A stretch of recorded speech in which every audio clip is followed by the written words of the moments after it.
Yeah.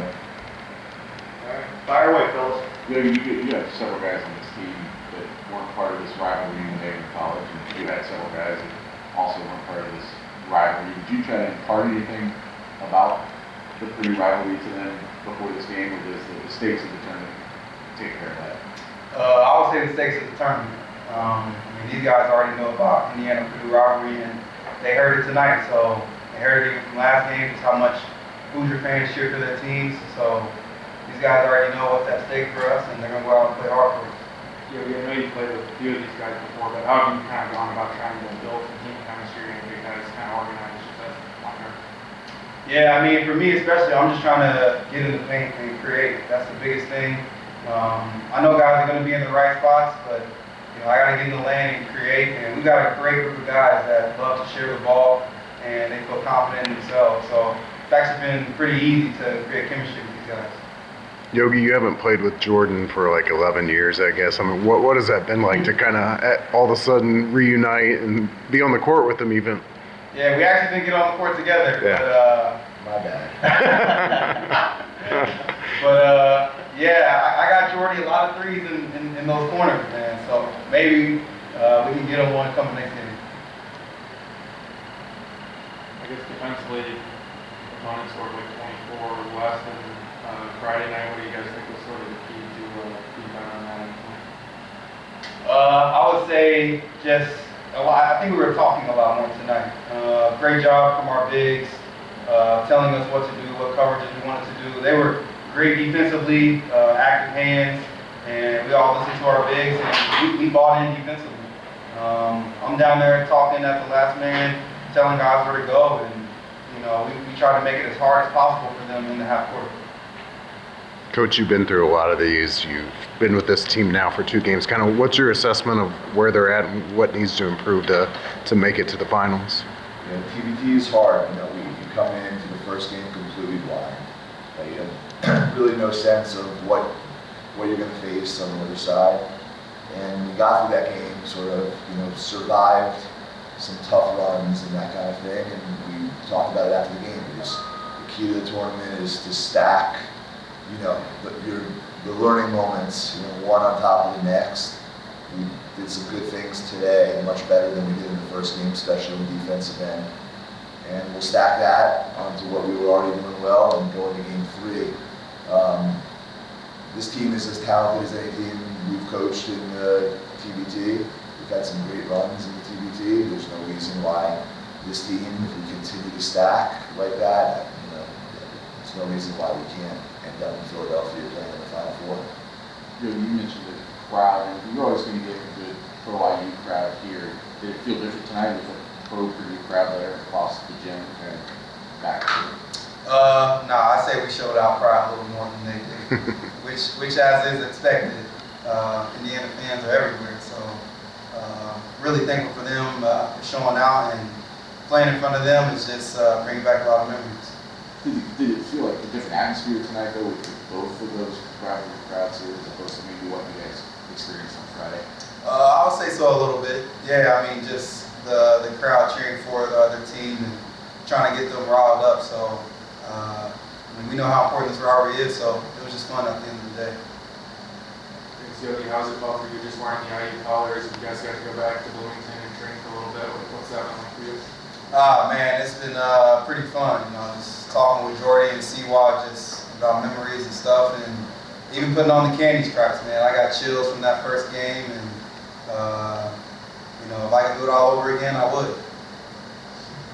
What does Miller bring to this team coming straight over from the NBA Summer League? Miller got off a flight 10 minutes ago. He took a red eye. He was supposed to take a red eye that was supposed to land at 10 o'clock this morning. He was delayed twice. He's got, I really honestly didn't plan on suiting him up tonight. I thought we'd have to wait until game 3. So when we got there, he showed up here during the Butler game, and I was sitting up, scouting the game, and he came behind me and he said, "I'm ready to go." So we caught him up real quick on some of the actions that we've been working on, and we sat up there with a whiteboard. Miller's a very, very smart kid. He absorbed it immediately, and I felt comfortable putting him in the game. He played very well considering the circumstance. How's Juwan doing it? Yeah, he like bruised. It looks like a bruise on his tricep. His shooting arm, his right arm, he shot 2 free throws left-handed, and barely hit the rim. I didn't know he got hurt until after he took those free throws. Then coming out of the half, he said it felt a lot better. He wanted to give it a shot. We have one of the IU doctors is here. Took a look at it, said it's a muscle bruise of some sort. It's fine to play. He was limited, so I just felt like we have a lot of good players. You know, we were lucky in that way. Just felt like other guys could serve us better than a one-armed Juwan Morgan. Yogi, this is obviously like a homecoming for IU guys. Have you heard from past teammates more just over the last week or so? Not so necessarily. I think we probably will when we get to Philly, so we gotta make sure we get there.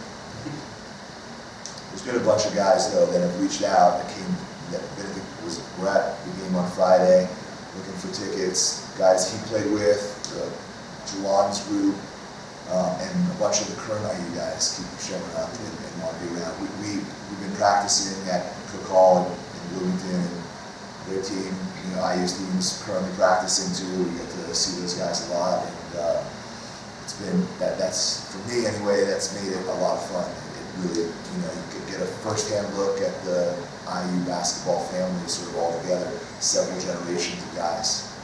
Kind of following up on that, obviously you're a little bit removed from the IU space, but just now that you're in it, how's that been? Been in it for 10 minutes. If you're ready to adopt me, I'm ready to be adopted. Yeah, no, look, I was here in Bloomington a lot when Yogi was playing here. I was Will Shee's high school coach. I came here on Will's visit with him and probably attended 30 or 40 games. Having talked about this with Yogi, my first game, my first game of Will's sophomore year, which was Yogi's first year, I sat next to his dad at the game, and that was cool. That was great. And I've been an IU fan since. And you know, when this opportunity came up to coach an IU team, even though I'm not an alum, you know, I feel like I've been part of the IU from a distance, part of the IU basketball family for a long time. I've always been you know, welcomed by the various coaching staffs and everything else. So it's been awesome. I mean, it's crazy to me that, you know, you walk down the street in Bloomington and guys that played 10, 12 years ago, you know, can't walk down the street without signing 50 autographs, and everyone wants to take pictures with them. It's I've been to a lot of college basketball towns, big college basketball towns, and I'm not sure I've ever seen anything quite like Bloomington. It's really that great. Let's do one last question.